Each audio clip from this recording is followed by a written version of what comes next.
Sitaram. 2 number pandal में एक पीली साड़ी पहने रेलिंग से टिकी हुई महिला बैठी है। 2 नंबर पंडाल में एक तो रेलिंग के पास में जहाँ बांस पर की रेलिंग है। बांस की रेलिंग लगी, वहाँ पीली साड़ी पहने जो टिकी हुई बहन जी बैठी है। ये एक ब्लूटूथ ईयरपीस है जो कि साइज में राजमा से भी छोटा होता है। ये डिवाइस एग्जाम्स में चीटिंग के लिए बनाया गया था और ये मार्केट में इजीली अवेलेबल है।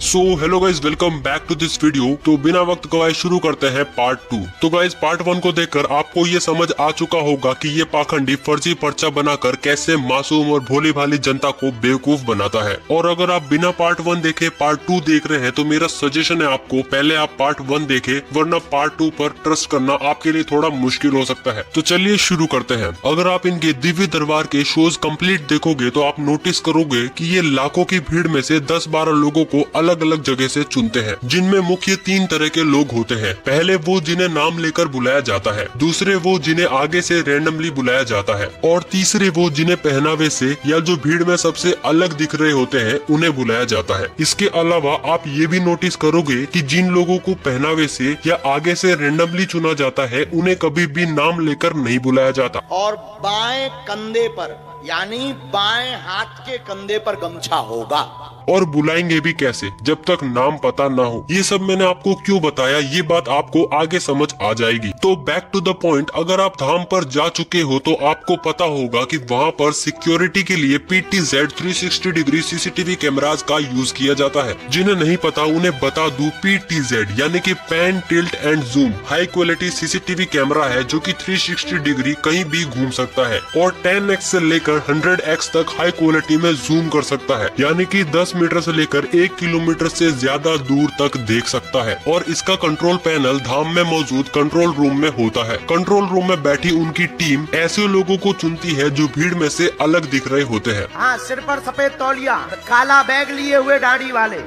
लेकिन अब मेन क्वेश्चन ये है कि ये इन्फॉर्मेशन धीरेन्द्र शास्त्री तक कैसे पहुंचाई जाती है। तो आज की इस वायरलेस टेक्नोलॉजी के रहते ये करना कोई बड़ी बात नहीं है, लेकिन हमारी भोली भाली जनता इस टेक्नोलॉजी के बारे में नहीं जानती। ये काम होता है GSM मॉड्यूल और ब्लूटूथ डिवाइस की मदद से। ये एक ब्लूटूथ ईयरपीस है जो कि साइज में राजमा से भी छोटा होता है। ये डिवाइस एग्जाम्स में चीटिंग के लिए बनाया गया था और ये मार्केट में इजिली अवेलेबल है। ये 2-वे कम्युनिकेशन को सपोर्ट करता है, लेकिन इस केस में ये सिर्फ धीरेन्द्र शास्त्री तक इंफॉर्मेशन पहुंचाने का काम करता है। और कभी कभी ये डिजिटल स्क्रीन का भी यूज कर लेते हैं जिसका कंट्रोल एजेंट के हाथ में होता है। जब भी धीरेन्द्र शास्त्री को एजेंट से कांटेक्ट करना होता है तो वो कुछ कोड वर्ड का यूज करते हैं। राम, साधु जी, राम, गुरु जी सीताराम। 2 नंबर पंडाल में एक पीली साड़ी पहने रेलिंग से टिकी हुई महिला बैठी है। 2 नंबर पंडाल में एक तो रेलिंग के पास में जहाँ बांस पर की रेलिंग है। बांस की रेलिंग लगी, वहाँ पीली साड़ी पहने जो टिकी हुई बहन जी बैठी है।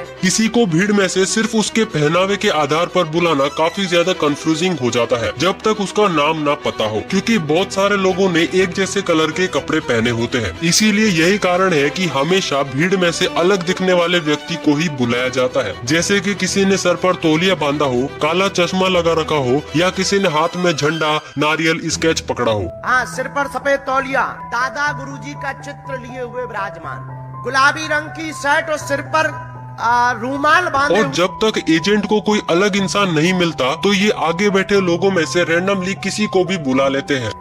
बिटिया, बहन जी, आपके बगल वाली बहन जी जो चश्मा लगाए हुए माता जी बैठी है। जी माँ, आ जाओ माँ। और जिन 2-3 लोगों का नाम लेकर बुलाया जाता है, या तो वो लोग स्क्रिप्टेड होते हैं या ये वो लोग होते हैं जिनका नाम टोकन में निकलता है, जिनको नहीं पता कि टोकन सिस्टम क्या है। ये एक अर्जी लगवाने का माध्यम है जो बिल्कुल लॉटरी सिस्टम की तरह काम करता है। बागेश्वर धाम में आयोजित होने वाले दिव्य दरबार का हिस्सा होने के लिए बागेश्वर धाम से टोकन लेना पड़ता है। इस टोकन वाले पर्चे में अपना नाम, पता और मोबाइल नंबर लिखकर बागेश्वर धाम में जमा करना होता है।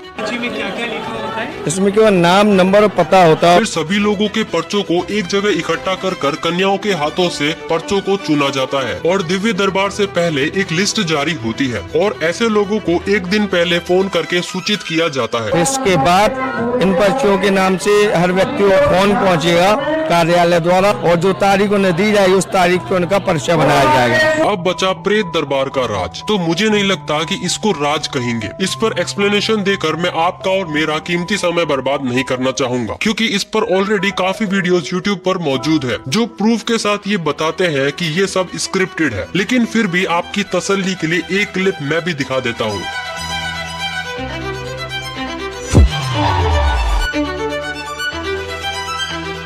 क्या आपको सच में लगता है कि भूत को महिला की इज्जत की चिंता हो रही है, इसलिए वो साड़ी ठीक कर रही है? हद है यार अंधभक्ति की भी। और गाइस, मैंने जो एविडेंस के तौर पर वीडियो क्लिप्स दिखाई है उस पर यकीन करना थोड़ा मुश्किल है, इसीलिए हमारी टीम एविडेंस कलेक्ट करने के लिए ऑडियंस बनकर जा रही है। तो कुछ टेक्निकल टीम फ्रीक्वेंसी पर ट्रांसमिट हो रही रेडियो सिग्नल्स को कैप्चर करने की पूरी कोशिश कर रही है, ताकि धीरेन्द्र शास्त्री और उनके एजेंट के बीच हो रही कम्युनिकेशन को डिक्रिप्ट करके आपके सामने एज अ प्रूफ दिखाया जा सके। तो पार्ट 3 में हम पूरे सबूत के साथ इस सीरीज को एंड कर देंगे। तब तक के लिए आप पार्ट 1 और पार्ट 2 को उन सभी लोगों को शेयर कर दो जो इस पाखंडी को भगवान समझ बैठे हैं। और चैनल गुम न जाए इसलिए चैनल को सब्सक्राइब करके रखना। मिलते हैं नेक्स्ट वीडियो में, तब तक के लिए